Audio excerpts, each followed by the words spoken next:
Most people only notice inflation when prices jump in obvious places. Groceries cost more, rent goes up, a coffee suddenly feels expensive. But inflation is doing something much quieter and much more important to your money. It is slowly reducing the value of every dollar you save. If you do not understand how it works, the money you carefully build up today can quietly lose strength while you sleep. At its core, inflation is the gradual rise in the price of goods and services over time. The same loaf of bread, the same haircut, the same monthly bus pass costs more this year than it did a few years ago. The dollar itself has not physically changed, but each dollar buys a little less than it used to. That slow drift is the heart of inflation.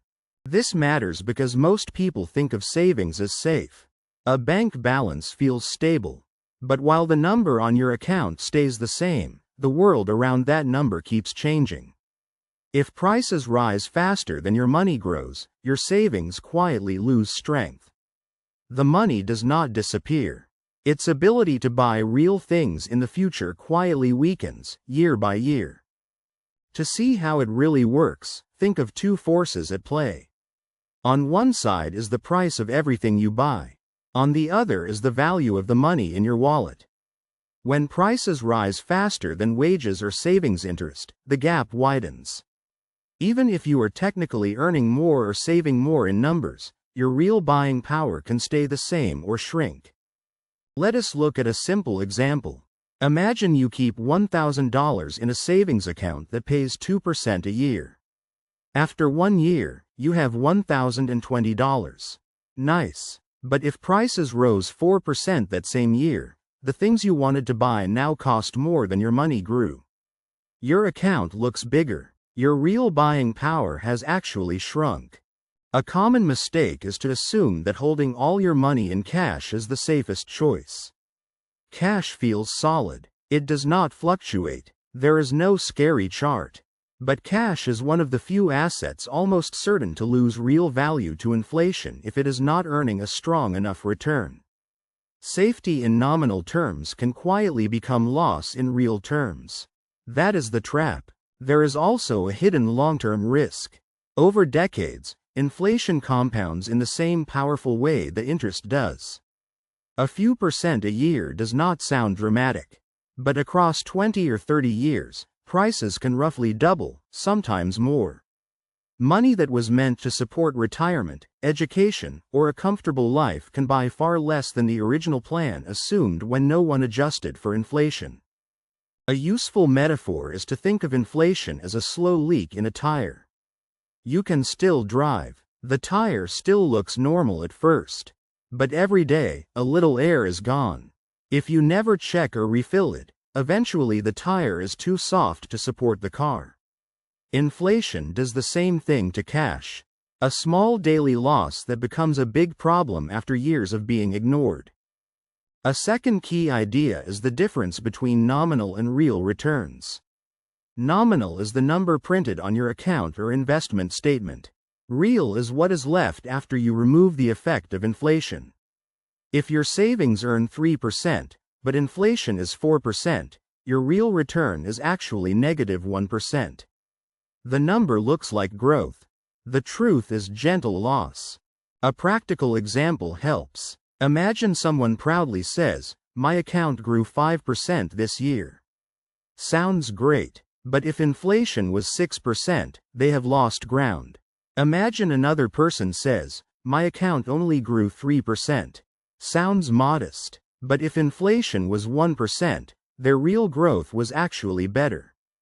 The honest measure is always returns minus inflation, not just the headline number on the screen.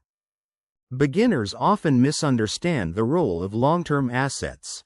Stocks, real estate, and certain other assets have historically grown faster than inflation over long periods. They are not perfectly safe. They go up and down. But they tend to keep up with rising prices in a way that cash usually cannot. The point is not chasing high returns.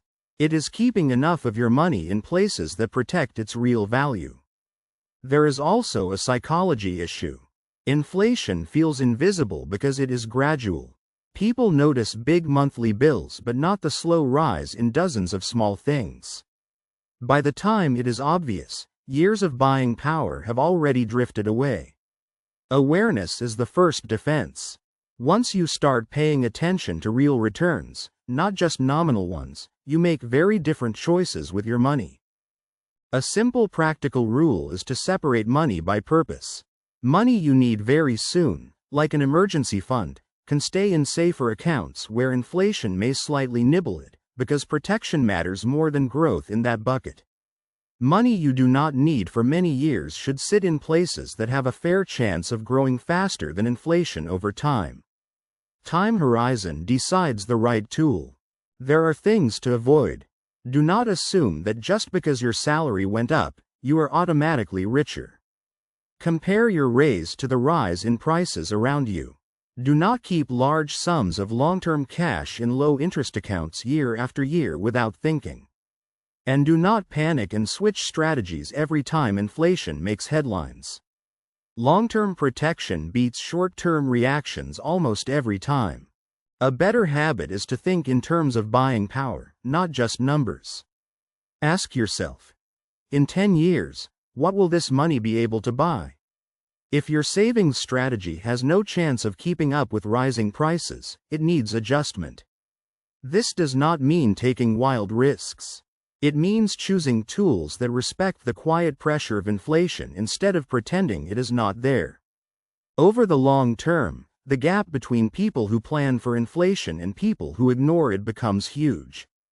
Two people can save similar amounts. The one who lets their money sit idle in low-yield accounts may slowly lose real value. The one who balances safety with longer-term growth keeps their buying power closer to intact. Neither person worked harder, they just respected the math. So here is the short version. Inflation is the slow rise in prices over time. It does not steal your money in one big move. It slowly reduces what each unit of money can buy. Cash is safe in number but vulnerable in value. Long-term assets that grow faster than inflation help protect real buying power. The honest measure of growth is always nominal returns minus inflation. If you want your savings to actually mean something in the future, you have to think in real terms, not just numbers. Keep emergency money safe, but do not park your long-term wealth in tools that quietly bleed value. Diversify across assets that can outpace inflation over time. Pay attention to buying power, not just balances. Inflation is patient and persistent. Your strategy needs to be just as patient in return.